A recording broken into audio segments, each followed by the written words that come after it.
इनेलो नेता अभय सिंह चौटाला उत्तर प्रदेश के मुजफ्फरनगर में आयोजित किसान रैली में शिरकत करने से पहले सोनीपत के बहलगढ़ में पत्रकारों से मुखातिब हुए। यहां पर उन्होंने प्रधानमंत्री नरेंद्र मोदी से लेकर सूबे के मुख्यमंत्री मनोहर लाल खट्टर को आड़े हाथों लिया। उन्होंने बीजेपी सरकार को लुटेरों की सरकार बताया और कहा कि पिछली बार भी स्वामीनाथन आयोग की रिपोर्ट लागू करने की अपने चुनाव में बात कहकर किसानों की वोट हथिया ली और अब सबसे ज्यादा दुखी सरकार में किसान है। किसानों को फसलों का उचित रेट नहीं मिल रहा। किसानों की बात सुनने के बजाय सरकार उन पर लाठीचार्ज, वाटर कैनन का इस्तेमाल कर किसानों की आवाज दबाने का काम कर रही है। इतना नहीं, किसानों पर मुकदमे दर्ज किए जा रहे हैं और किसानों को डरा रही है। अभय सिंह चौटाला ने सरकार से मांग की है कि किसानों पर पीपली और सिरसा में दर्ज किए गए मुकदमे वापस लिए जाएं, वरना इनेलो चुप नहीं बैठेगी। किसान कहीं भी अपनी बात जब कहने के लिए जाता है तो उस पर लाठियां बरसाई जाती है, गोलियां चलाई जाती है, उसके ऊपर वाटर कैनन मारे जाते हैं, फिर उन किसानों के खिलाफ FIR लॉन्च की जाती है, फिर उनको डराया जाता है पर्चे दर्ज करा के कि भी आपको तारीखें भुगतनी पड़ेगी, आपके खिलाफ भी मुकदमे में आप सजा हो जाओगे। डराने की बजाय सरकार को तुरंत इन किसानों के खिलाफ FIR लॉन्च करिए, चाहे वो पीपली में करी, चाहे वो सरसा में करी, तुरंत वापस लेनी चाहिए और उस किसान को सम्मान के साथ उस हवालात से पार करना चाहिए। इनेलो नेता अभय सिंह चौटाला ने प्रधानमंत्री और प्रदेश सरकार पर जमकर निशाना साधा। उन्होंने कहा कि भाजपा सरकार लुटेरों की सरकार है। पिछले चुनाव में उन्होंने जनता से झूठ बोलकर वोट हासिल किए, इस बार भी बड़ौदा में झूठ बोलकर सत्ता हासिल करना चाहते हैं। उन्होंने कहा कि आज बीजेपी के शासन से पूरे देश के किसान परेशान हैं। वहीं उन्होंने राहुल गांधी के हरियाणा दौरे पर प्रतिक्रिया देते हुए कहा कि राहुल गांधी इतने ही किसान हितैषी हैं तो पंजाब से SYL का पानी हरियाणा के किसानों को दिलवाएं। साथ ही उन्होंने भूपेंद्र सिंह हुड्डा पर भी निशाना साधा और कहा कि काठ की हांडी बार बार नहीं चढ़ती। बड़ौदा में इस बार कांग्रेस और बीजेपी दोनों को मुंह की खानी पड़ेगी। उन्होंने मुख्यमंत्री मनोहर लाल खट्टर को भी चेतावनी दी कि अगर उन्हें या उनके मंत्रियों में दम है तो जनता के बीच बिना पुलिस फोर्स के जाकर दिखाएं। जनता जूतों की माला से उनका स्वागत करेगी।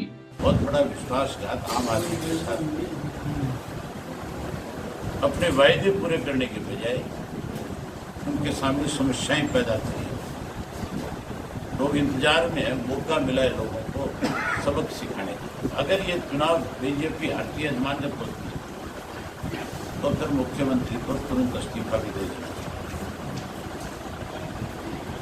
कांग्रेस जो है केवल हुड्डा ने काठ की हांडी 2-3 बार इसलिए चढ़ाई कि मैं मुख्यमंत्री बनूंगा और उसने ये नारा दिया कि मैं आपका और आप मेरे हो।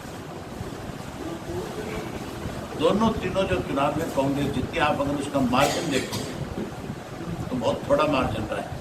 अभय सिंह चौटाला ने हरियाणा में राहुल गांधी के दौरे पर भी निशाना साधा और कहा कि राहुल गांधी को हरियाणा के किसानों की इतनी ही चिंता है तो हरियाणा आगमन से पहले पंजाब में कांग्रेस की सरकार है, वहां से हरियाणा के हक का SYL का पानी किसानों के लिए लेकर आते तो हम मानते कि राहुल को किसानों की चिंता है।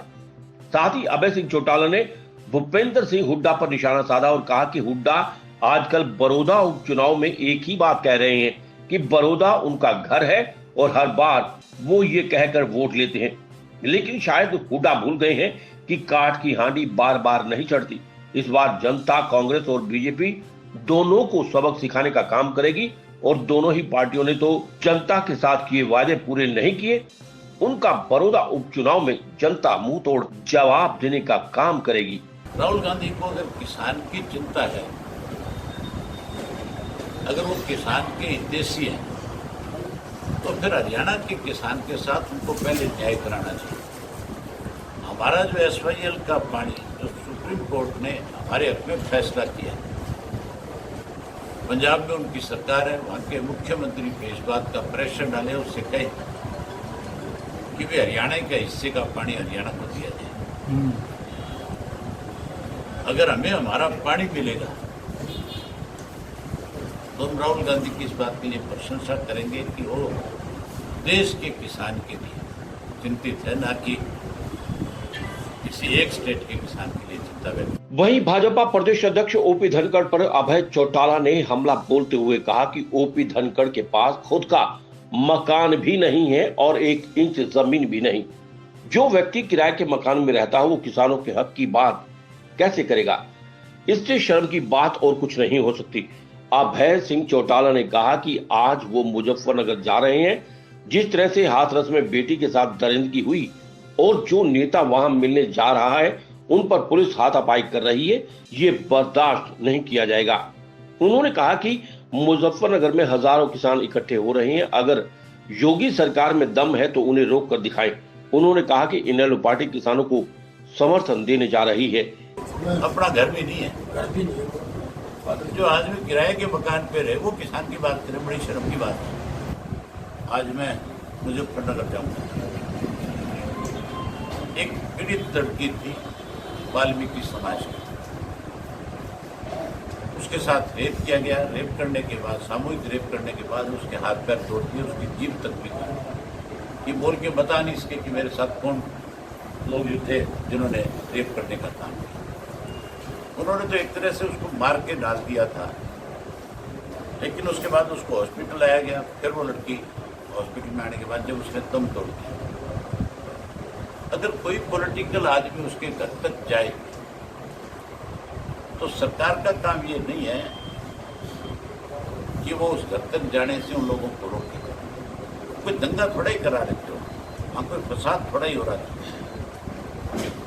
अगर अजीत सिंह जी का बेटा हाथरस जो उनके साथ का एरिया है, जिन लोगों से उनके राजनीतिक संबंध है,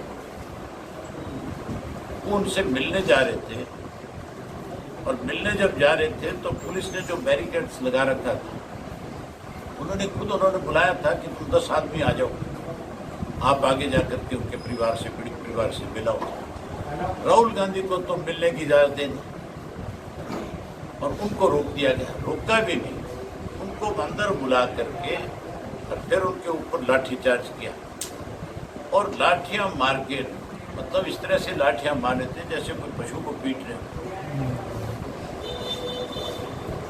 अजीत सिंह जी का बेटा जो है वो केवल चौधरी अजीत सिंह का लड़का नहीं है, वो चौधरी चरण सिंह का पोता भी है। और चौधरी चरण सिंह इस देश का किसानों का मसीहा था। अगर किसान के बेटे पे कोई घर बुला करके इस तरह का बर्ताव करे तो वो फिर मान के चलो कि वो कंप्रोमाइज के लायक बात नहीं है। आज 1 लाख की संख्या में किसान इकट्ठा होगा। यूपी की सरकार आज रोक लेना है, 2 लाख करके हम आपस में कोई ऐसा निर्णय लेंगे कि जिसकी वजह से यूपी की गुंडागर्दी है, जिसको देख करके कि हरियाणा में भी पांव पसार दिया सरकार ने, उसको कैसे रोका जाए, कैसे उन लोगों को सबक सिखाया जाए, इसके लिए भी आपस में बातचीत करेंगे। एसएस शर्मा की रिपोर्ट। खबर चाहे राजनीति की हो, सामाजिक हो या हो घटना दुर्घटना की बात, चाहे भ्रष्टाचार की हो, जनता से जुड़े मुद्दों की हो या हो कानून व्यवस्था की बात, अब बातें होंगी आपके शहर की, आपके प्रदेश की हर खबर सिर्फ HR टाइम्स न्यूज पर।